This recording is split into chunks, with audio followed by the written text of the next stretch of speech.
Hey family, this is Darlene. Okay, so I'm still going through emails and I'm trying to get all the emails answered today the best that I can. Whew. So let's start. The lady asked me, she says, well, I've done a couple of events and I haven't done really well at those events. So my question was, have you made any profit at any one of the events that you've sold at?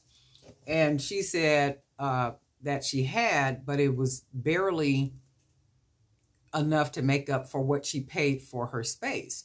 So I then asked her, I said, okay, well, what is your product? You know, what style is your jewelry? And she said, the metal bracelets, and she adds those charms. But she said she don't put the really fancy blingy charms on them. She puts like, teddy bears and purses and like big, like chunky things, purses and teddy bears and stuff like. So I said, okay, well, what type of events are you selling at? And she was saying like one of the events that she sold out, it was some type of empowerment, something for women, like a women conference or business type situation. So I said, well, if you think about it, the type of jewelry that you sell, and she says she only sells bangles, she only sells bracelets, and the bracelets that she sells, I said, okay, well, is that the only style of bracelets that you make? And she said, yeah, they're the metal ones, and then I just put like really big charms and different things like that. So I said, okay, so do you think that your ICP is more targeted towards maybe teenagers or really young adults, like, right? And ICP is ideal customer profile, right? ICP, ideal customer profile. All that is a demographic or makeup of an individual that you believe is your customer, right? So she says, well, you know what? When I think about it, she was saying, well, when I think about it, I think it would be. And I'm like, okay, because think about it. You're in a professional environment, a women conference, empowerment meeting or whatever. Right away in my mind, I think professional women. I think women who are generally of a certain age, of a certain financial bracket, of a certain lifestyle. And I don't think of a woman who is wearing a bracelet with a big teddy bear, or a bracelet with a big purse, or a bracelet that has keychains hanging from them. That's not what I think about when I think about her product. When I think about her product, I think about her product in the sense of maybe teenagers, and, like really young adults, 18, 19, maybe even like 20 or 21-ish, right? College students too, right? So I said to her, have you ever thought about marketing your product to a younger demographic and to their parent, more so their mom, because moms do buy for their children, right? And let's say I have a son, and I would always buy things like for my son if I was out and about or at an event or something like that, and it's something that I thought my son would like, I would buy it. So it goes for moms who have daughters, right? Daughters, teenage, young, like to hang things from their purses. So even if it's a bracelet and it's a metal bracelet with all the stuff dangling from it, she may not wear it on her wrist, but she might hang it from her purse. So I said, have you thought about when you're out selling at these different events that you create some type of signage? It could even be something that you make up and then print on your computer and put it in one of them little dollar frames and put it on your table, right? To where you see the mom gifting the daughter with a gift, right? And that gives the impression, oh, mom is giving daughter a gift. So when I look at your product, oh, you know what? I can get that for my daughter, or I can get that for my niece, or I can get that for, right? So don't withdraw from doing certain events, right, where there is the potential to sell your product, right? But you might have to market it in a different type of way based on the audience in which you are selling to, okay? So what else did she ask me? I think that was pretty much that she hasn't been making a profit. She's not really sure. It's like, no, just make some adjustments. You just have to shift, because to me, that sounds more like, that. And then I push too, though, Facebook, Instagram, all those places, you can go on there and follow people with purpose. Your purpose is to connect with potential customers, or those who fit your ICP, your ideal customer profile, right? Those are the ones that, and I did ask her too, I said, well, have you noticed that maybe younger people gravitate more to your product? And she was saying, yes, they do. However, she don't sell at events where there's younger people. And I said, well, that might be something you'll have to reconsider as it relates to your marketing strategy. So because, and like I'm saying, I can't see grown women, walking around in those type of bracelets. And I mean, they sound like they're adorable, like they're really cute, but it does sound like it's for the younger demographic, not for, professional women, or even like single moms or anybody like that. And that's another thing you got to kind of figure out who your ICP is. And I'm going to tell you the easiest way to do that. If you've ever had somebody to buy from you that's not a family member or a friend, that person is your ideal customer. That's your customer. And then for you, you have to build onto that audience base. That's what you have to do. So if you've done events and then people have bought from you, those people are your target audience. Those are the people that you want to find every single time. And the bigger the event, the greater the potential for you to connect with those targeted customers. Why? Because the bigger the event, music festivals, street fairs, different events like that, guess what they do? They bring out everybody. There is something for everybody. And in those situations or those events, I guarantee you, you will find your target audience, right? And like I said, if you got one person, 2 people, 3 people, 4 people, 5 people that have already bought from you, consider the demographic of those people. What age group are they in? Are they single moms? Do they ride motorcycles? What are their interests? What are their hobbies? How do they dress? Are they really dressy? Do they dress down? Do they always wear jeans and tennis shoes? Do they like to dress up? Do they like to keep their hair done? Are they people who keep their nails done? I'm going to tell you a fun fact. People who keep their nails done, like immaculate, like designs and all that kind of stuff, follow their fingers, their nails to their wrists. And I guarantee you they'll be blinged out on the wrists, right? Because their nails look really good. So they want their entire hand and wrist to be blinged out, to look absolutely amazingly nice, right? And I target those people. And I target those people. I target those people because they're going to always go get their nails done. They're going to always get that done, because without having your nails done, they feel naked. They don't feel complete, right? So for me, when I'm out selling, I target that. I look at that. I look at their nails. And if their nails are done, that tells me, no, you always get your nails done, especially when they got all these designs and all that kind of stuff on it. That tells me that you always get your nails done. And then I look at their wrist. And when I look at their wrist, the wrist is blinged out. They might have a really nice watch on. Many times it might be an Apple Watch, and then they have some jewelry around it, and then they have the other wrist all blinged out. It's just something that they do, and that's something that I've noticed when I be out selling. So I do target those people, like really, truly target those people. But you do have to, if you do have customers, just kind of build on top of that audience base. And then the best way that you can do that too is like going to events.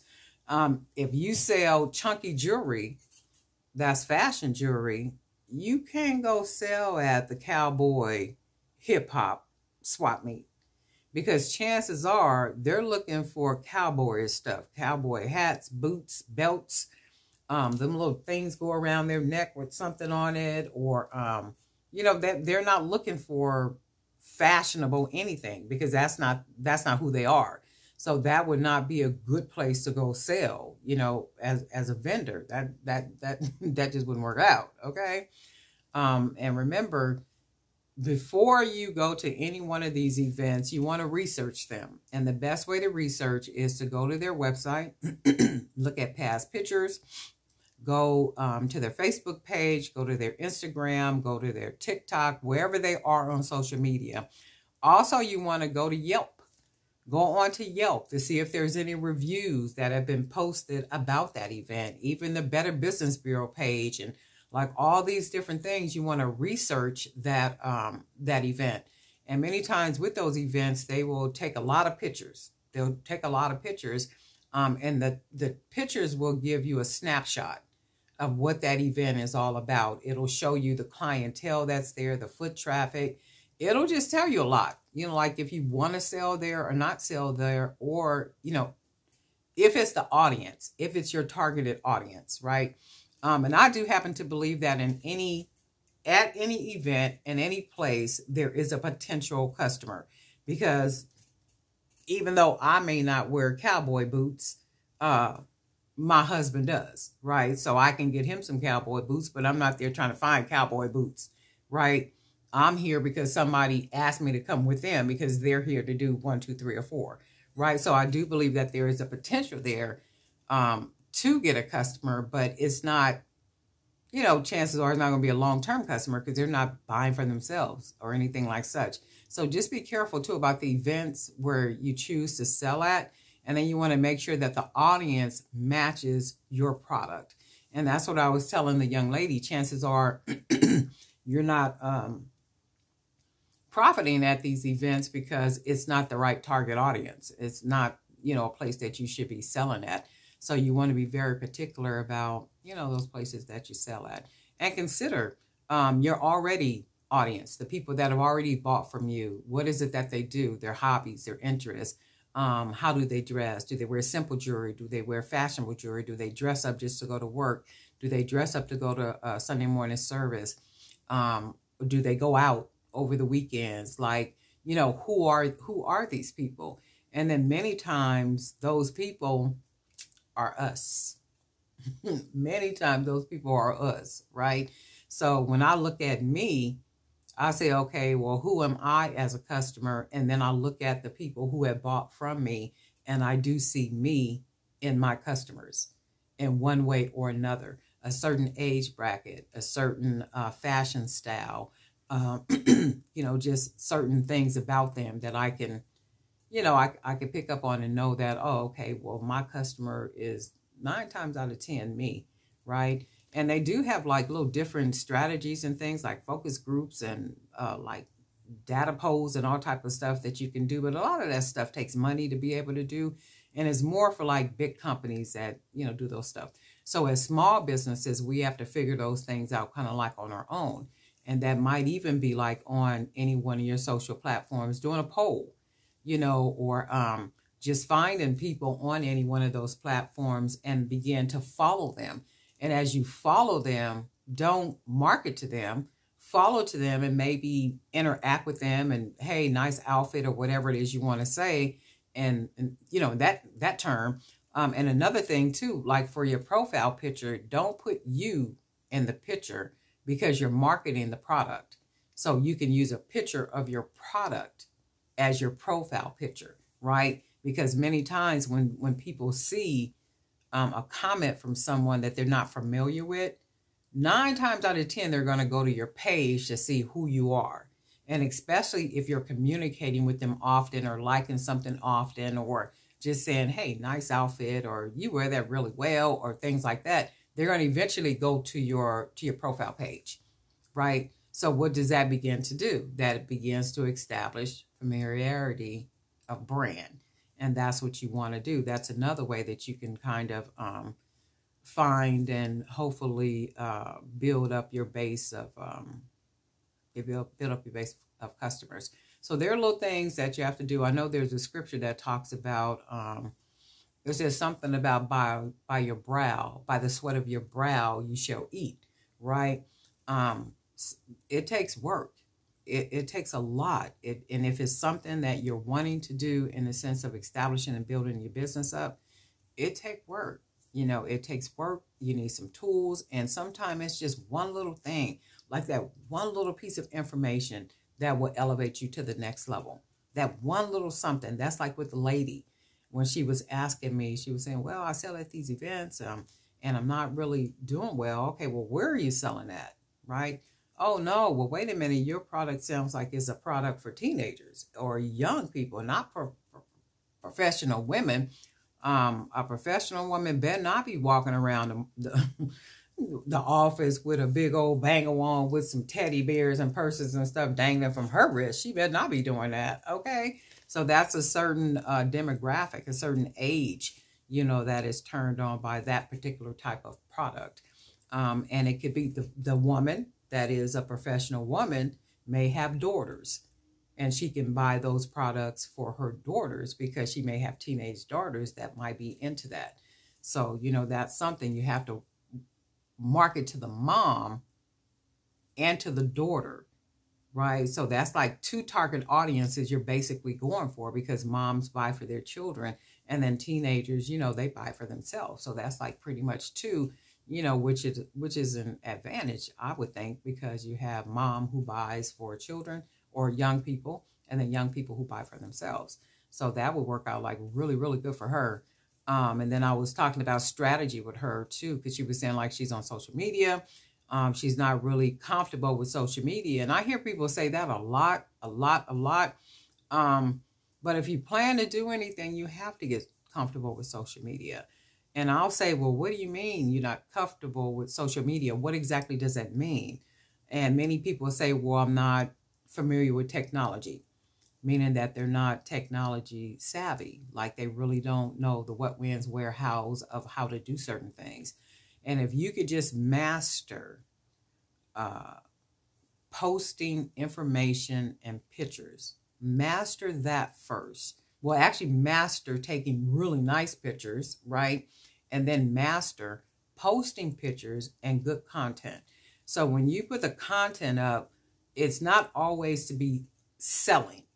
Well, here's the product. You can go to my website, or no, figure out a way to communicate to your audience by way of, and I know they like to use storytelling.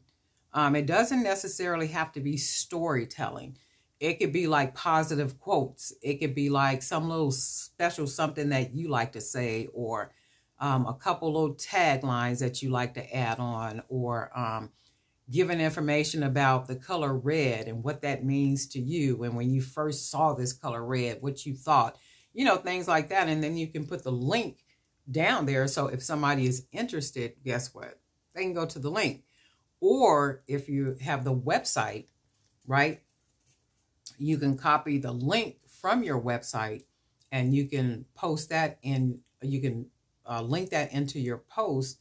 And then once you post it, well, what happen is somebody can click on it, boom, and it'll take them to your website page, right? So those are like little things you want to try to master, and they're not, like really difficult things. You can find like videos on YouTube that'll teach you, how to do that type of stuff too. So yeah, just little things. I mean, little things make a big difference in keeping your product in people's faces, and then knowing who your ICP is, and then basically building on the base, the customer base that you already have.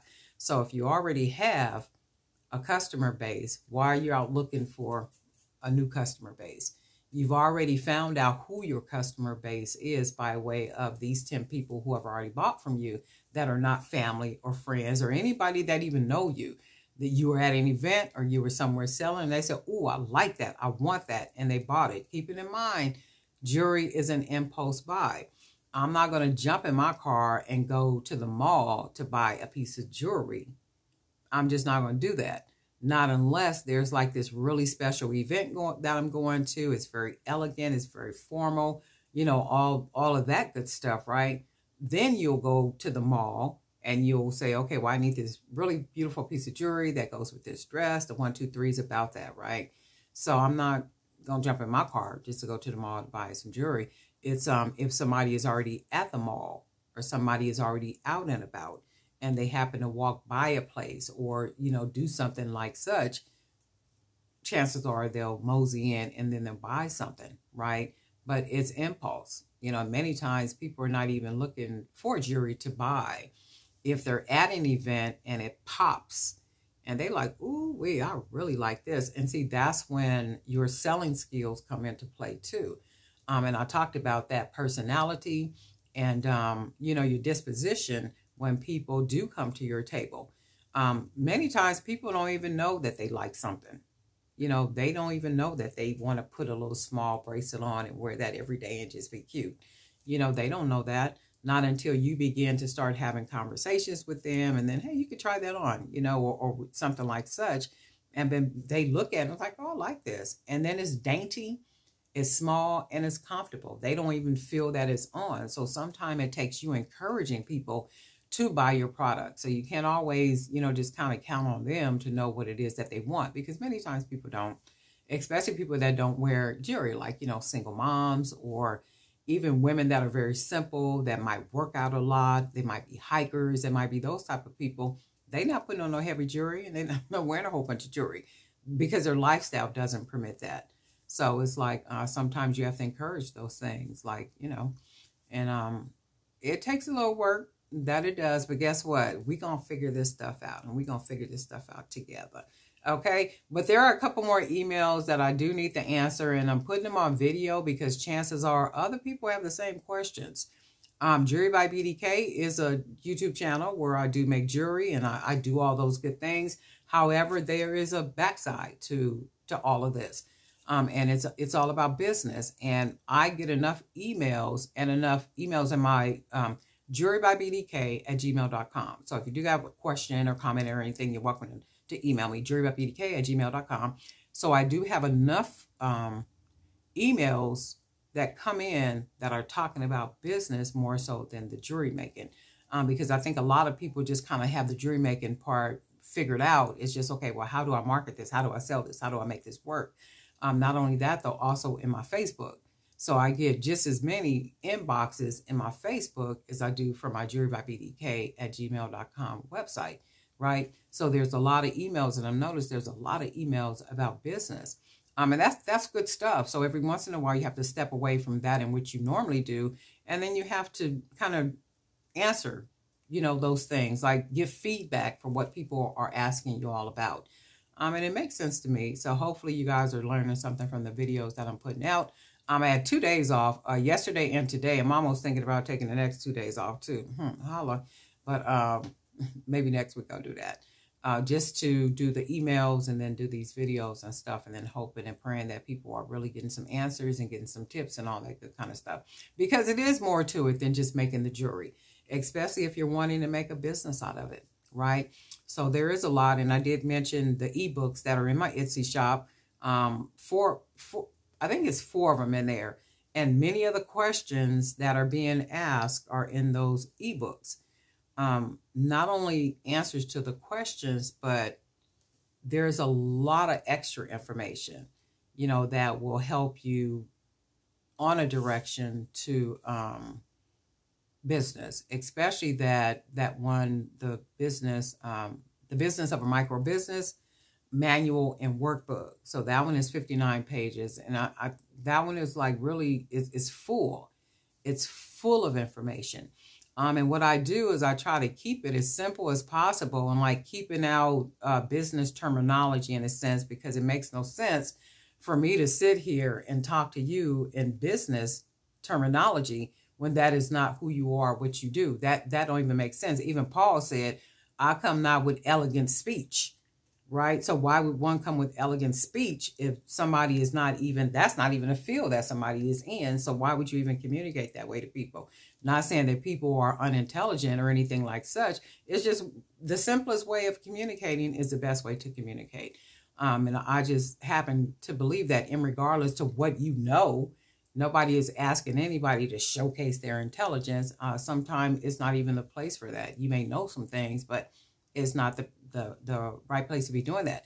And I did toss in ICP, Ideal Customer Profile, because that's something that I want you guys to know. Ideal Customer Profile, what that is and what that means. And that is your ideal customer. That is your ideal audience. Those are the people in which you sell to. Those are the people that make a difference with your business in your business, and those are the people that you want to serve and cater to. ICP, ideal customer profile, which is basically just a demographic of people that are your target audience. All right, and guess what, family? We'll talk soon.